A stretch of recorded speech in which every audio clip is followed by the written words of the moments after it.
唔該，主席。咁我咧想就012啦，本人提出嘅提問咧係作跟進嘅。咁我都辛苦局長啦，都答到呢個時間。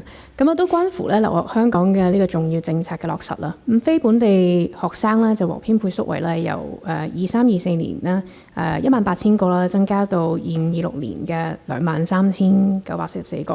咁我相信局方咧喺呢一方面都做咗大量嘅工作嘅。咁啊未來咧幾年咧都會逐步增加到5萬個。咁我就想問下具體咧會即係分幾多年咧去達到5萬個呢個數字啦？即係例如出年會幾多咧？即係夠唔夠去填補而家我哋需要嘅需求啦？咁呢個係第一個問題。第二個問題咧就係局方回覆話咧冇備存本地學生嘅宿位資料。咁點解我會提出呢個問題咧？就因為都擔心會唔會咧增加咗非本地生嘅宿位嘅同時咧，減少咗我哋本地生嘅宿位。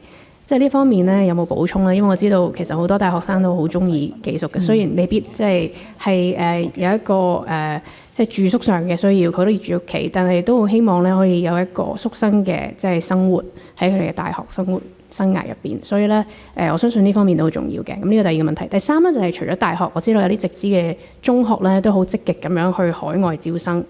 咁呢一方面我聽到局長都講話係好支持嘅。咁但係除咗政策支持啦，有冇好似大專院校咁有資源嘅支援去鼓勵一下呢？咁如果有嘅話，希望都可以有啲具體嘅數字。唔該，主席。好啊，請局長。好，主席，第一個問題呢，就係我哋非本地學生呢，我哋個定咗嗰個係叫上限，即係而家我哋呢就係八大呢可以招收非本地學生嘅上限係去到本地生嗰個15000嘅超收，以超收嘅形式呢係去到50%。咁所以呢呢個呢就我哋唔係一個指標嚟嘅。咁但係我哋知道大學呢，或者係而家因為非本地生對香港嗰個我哋嘅優質嘅大學教育都係需求好殷切。咁所以呢我哋見到呢大學收生嘅時候呢，即係真係都好擇優度好緊要嘅。咁所以就而家佢哋亦都係因應住實際嗰個教學空間啊、配套啊同埋呢就係循序漸進去推行。咁因為呢大學有4年嘅，所以佢哋嗰個50% 嘅名額呢，或者個5萬個名額唔會一年用晒。咁佢哋可能會係分4個批次，即係分4年咁樣呢。如果唔係呢，就會一年好多非本地學生一年就冇位收。咁所以呢個呢，我哋即係會睇到大學呢都因應住嗰個實際嘅情況呢去推進。第二呢，就係本地學生嗰個宿位嗰個資料呢，其實我哋知道而家八大加埋呢，即係我哋起埋即係用呢個宿舍基金加埋之後，大概提供5萬個宿位啦，即係政府資助嘅宿位。咁加埋其他嗰啲呢，我哋即係而家快速增加緊啦。咁按我哋掌握嘅數字呢，其實呢我哋即係本地生同埋非本地生大概一半一半到啦。佢哋即係本地生就49% 到，非本地生大概51% 到。咁院校呢，每一間院校都因應住自己實際嗰個情況呢，就做一啲嘅校本嘅即係宿舍嘅政策嘅。有啲就4年1宿，有啲係4年2宿啦。咁亦都係因應住佢院校嘅地區不同呢，即係我哋見到個使用率呢，而家大概平均都係90%到。